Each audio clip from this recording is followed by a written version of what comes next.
જો રે કઈ જગ્યા રે જો રે ભણવા નહીં જાતો હે અને તાર મમ્મી પપ્પા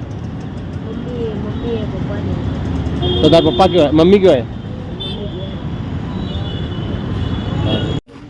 નમસ્કાર, મારું નામ કિરણ રાઠોડ છે અને હું ચંગવાડા ગામનો વતની છું.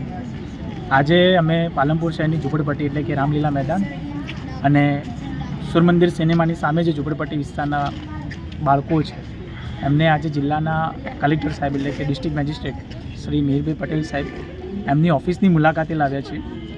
જનરલી આપણે જોઈએ છીએ કે આજ સુધી આપણા જિલ્લામાં આવા સ્લમ વિસ્તારના ઝૂંપડપટ્ટીના બાળકોએ ક્યારે આવી સરકારી કચેરીઓની ક્યારે જીવનમાં મુલાકાત લીધેલ નથી હોતી. એમને એ પણ નહોતી ખબર હોતી કે કલેક્ટર શું છે. તો અમારો મુખ્ય હેતુ એ છે આજે આ બાળકોને લાવવાનો કે આ બાળકો જીવનમાં કંઈક નવું એક્સપ્લોર કરે. કલેક્ટર સાહેબની ઓફિસ જોશે, કલેક્ટર સાહેબને જોશે, કલેક્ટર સાહેબની કારને જોશે તો એમના જીવનમાં એક નવી ચેતનાઓ જાગશે. મહાત્મા ગાંધીજીનું એક વાક્ય છે કે બાળક એ ચેતનાનો ફુવારો છે. તો આ બાળકો તમે વિચારી શકો છો કે આમના સપનાઓ ઝૂંપડપટ્ટી વિસ્તારમાં સીમિત છે. એમને ઝૂંપડપટ્ટી સિવાય બીજું કશું જોયું નથી અને ઝૂંપડપટ્ટી વિસ્તારમાં આપણને ખબર જ છે કે ત્યાં કેવી પ્રવૃત્તિઓ થતી હોય છે. આજુબાજુ ઝઘડા હોય કે પછી બીજા કંઈ પણ એવા ખરાબ કામો હોય જેના કારણે આ બાળકોના જીવનમાં પ્રભાવ ખોટો પડતો હોય છે.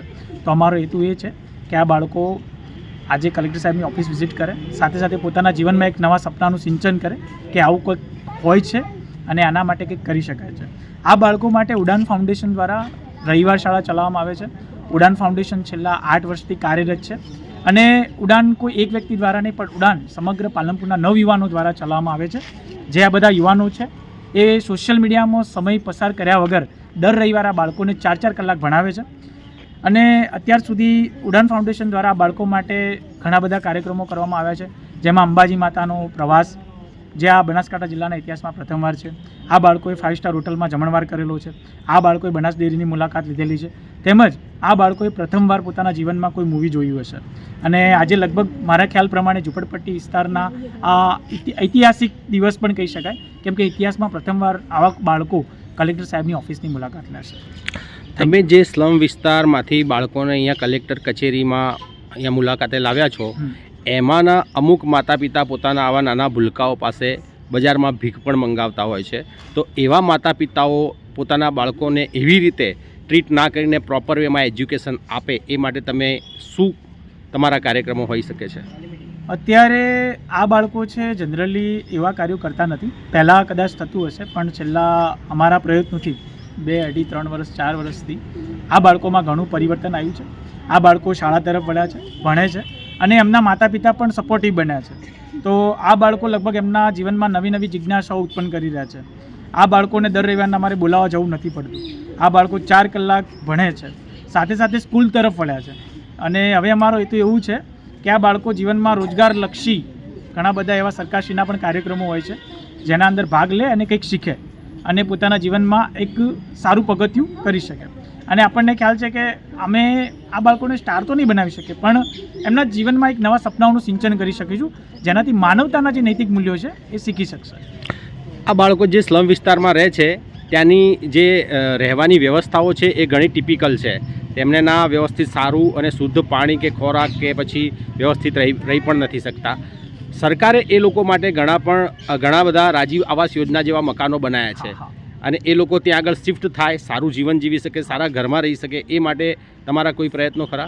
હા, ચોક્કસથી. પણ અત્યારે અમારો પ્રયત્ન છે કે આ બાળકોના જીવનમાં પરિવર્તન લાવવું.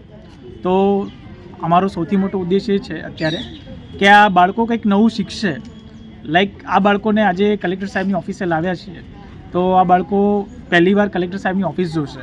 પણ એક નોર્મલ એક્ઝામ્પલ છે કે ભારત વર્લ્ડ કપ જીતે તો સતત અઠવાડિયા સુધી આપણે પણ ખુશ રહેતા હોઈએ છીએ. એવી જ રીતે આ બાળકો પહેલીવાર કલેક્ટર સાહેબની ઓફિસ જોશે, કલેક્ટર સાહેબને મળશે તો અઠવાડિયા સુધી એવું વિચારશે કે અમે કંઈક આવી ઓફિસ જોઈ હતી. તો અમારું થિંકિંગ એ જ છે. મુખ્ય અમે તમને પહેલાં પણ જાણ કરી કે માનવતાના નૈતિક મૂલ્યો, એ સાથે એમના માતા પિતાને લગભગ ગવર્મેન્ટ દ્વારા ઘણા બધા મળ્યા હોય છે પણ તમને ખબર જ છે કે ગામડેથી શહેર એ લોકો વેપાર અથવા પોતાના રોજગાર માટે આવતા હોય છે એટલે એમને પોતાના મકાનો નથી હોતા એટલે કોઈ બી જગ્યા પર પોતાનું ઝૂંપડું બનાવીને રહેતા હોય છે અને સરકારશ્રી પણ આના માટે પ્રયત્નો કરતી હોય છે વિચરતી જાતિ માટે અથવા અલગ અલગ જે સરકારની સ્કીમ છે અને અમારો પણ પ્રયત્ન છે ટૂંક સમયમાં કે એમને પણ આ બધી માહિતી આપવામાં આવે અને સરકારી પ્રશાસનની મદદ લઈ એમને પણ ત્યાં સુધી અમે પ્રયત્ન કરશું કે એમને પણ એમનું પોતાનું મકાન મળે અને આ બાળકો સારી શાળામાં ભણે. Thank you.